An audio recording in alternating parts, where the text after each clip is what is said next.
हे guys welcome. इस video में हम देखेंगे कैरेक्टरिस्टिक्स ऑफ कॉन्टोर्स के बारे में एंड यूजेस ऑफ कॉन्टोर्स के बारे में। तो स्टार्ट करते हैं आज की वीडियो। Characteristics of contour. तो कॉन्टोर्स की कुछ कैरेक्टरिस्टिक्स देख लेते हैं। इसमें फर्स्ट पॉइंट है contours drawn closer depicts a steep slope and if drawn far apart it represent a gentle slope. तो इसमें ये हमारे पास कॉन्टोर्स हैं और जब हमारे कॉन्टोर्स के बीच में जो डिस्टेंस होती है वो काफ़ी कम होती है। जो हमारे कॉन्टोर्स हैं वो काफ़ी पास पास में होते हैं, तो इससे जो हमें स्लोप मिलता है वो एक स्टीप स्लोप मिलता है।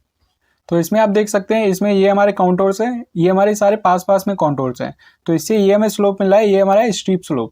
और जब ये कॉन्टोर्स फार अपार्ट होते हैं, मतलब थोड़ा दूर दूर होते हैं आपस में, तो ये रिप्रेजेंट करते हैं एक जेंटल स्लोप।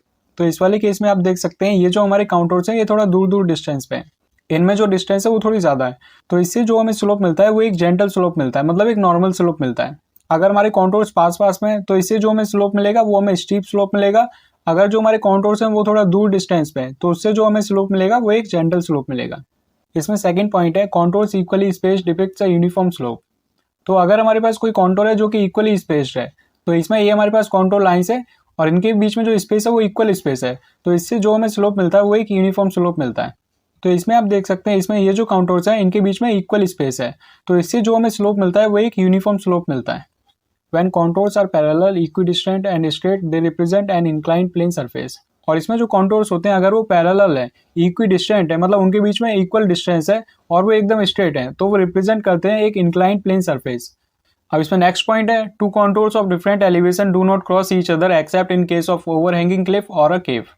अगर हमारे पास दो कॉन्टोर्स हैं जिनका डिफरेंट डिफरेंट एलिवेशन है तो वो आपस में कभी क्रॉस नहीं करेंगे, और वो क्रॉस करते हैं तो सिर्फ दो केसेस में क्रॉस करते हैं, या तो ओवरहैंगिंग क्लिफ के केस में या फिर केव के केस में। तो इसमें आप देख सकते हैं ये हमारे पास ओवरहैंगिंग क्लिफ, तो इसमें जो कॉन्टोर्स हैं वो आपस में क्रॉस कर रहे हैं इधर, क्योंकि इस वाले पॉइंट पे जो इसकी नीचे वाली लाइन है वो भी ड्रॉ हो रही है और ऊपर वाले पॉइंट्स भी ड्रॉ हो रहे हैं, तो इस वाले केस में जो कॉन्टोर्स होंगे वो आपस में क्रॉस कर जाएंगे इस वाले पॉइंट पे। लेकिन इन दोनों केसेस के अलावा जो कॉन्टोर्स होते हैं वो आपस में कभी क्रॉस नहीं करते। इसमें नेक्स्ट पॉइंट है contours of different elevation do not unite to form one contour except in the case of vertical Cliff.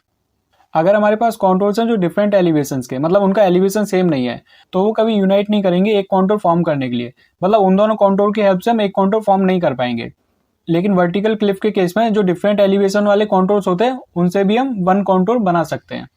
तो इसे आप ऐसे समझिए, अगर हमारे पास एक वर्टिकल क्लिफ है, अगर जो वर्टिकल क्लिफ है अगर उसे हम टॉप व्यू से देखें तो उसके नीचे वाले जो पॉइंट्स होंगे डिफरेंट डिफरेंट एलिवेशन के, वो भी सेम कॉन्टोर फॉर्म करेंगे।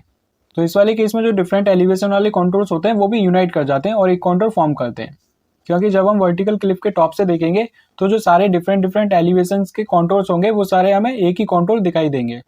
अब इसमें नेक्स्ट पॉइंट है contour line at any point is perpendicular to the line of the steepest slope at that point. तो इसमें जो कॉन्टोर लाइन होती है वो किसी भी पॉइंट पे परपेंडिकुलर होती है, और किससे परपेंडिकुलर होती है, जो स्टीपेस्ट स्लोप होता है उसके परपेंडिकुलर होती है उस पॉइंट पे। अब इसमें नेक्स्ट पॉइंट देखते हैं a contour line must be close either within the map और outside the limit of the map. तो जो कॉन्टोर लाइंस होती हैं वो क्लोज होनी चाहिए, या तो मैप के अंदर क्लोज होनी चाहिए या मैप के बाहर क्लोज होनी चाहिए, लेकिन उनका क्लोज होना जरूरी है।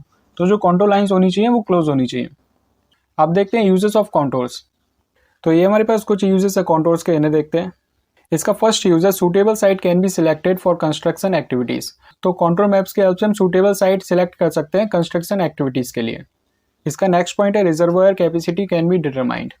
रिजर्वायर एक बड़ा एरिया होता है जिसके अंदर हम वाटर फिल करते हैं, तो कॉन्टोर मैप्स के हेल्प से जो रिजर्वायर की कैपेसिटी है वो भी हम पता कर सकते हैं। इसमें नेक्स्ट पॉइंट है alignment for roads canals transmission lines are done efficiently with the help of contour maps. जो अलाइनमेंट होता है रोड्स के लिए, कैनल ट्रांसमिशन लाइंस के लिए, वो भी हम पता कर सकते हैं कॉन्टोर मैप की हेल्प से। इसमें नेक्स्ट पॉइंट है नेचर ऑफ ग्राउंड सरफेस में बी डिटरमाइंड। और कॉन्टोर मैप्स के हेल्प से जो नेचर होता है ग्राउंड सरफेस का, कि जो हमारी ग्राउंड सरफेस है वो एकदम फ्लैट है या फिर स्लोपी है, वो किस तरीके की है, वो भी हम पता कर सकते हैं कॉन्टोर मैप की हेल्प से। इसमें फिफ्थ पॉइंट आता है एस्टिमेटिंग द क्वांटिटीज। अगर हमारे पास कोई एरिया है या फिर हम माने कि हमारे पास एक स्मॉल लेक है, तो उसकी जो क्वांटिटी होगी वो भी हम कॉन्टोर मैप की हेल्प से पता कर सकते हैं। तो जो कॉन्टोर मैप्स होते हैं वो क्वांटिटीज का एस्टिमेशन करने के लिए भी यूज होते हैं। सो इस वीडियो में इतना ही, मिलते हैं अपनी नेक्स्ट वीडियो में। Thank you for now.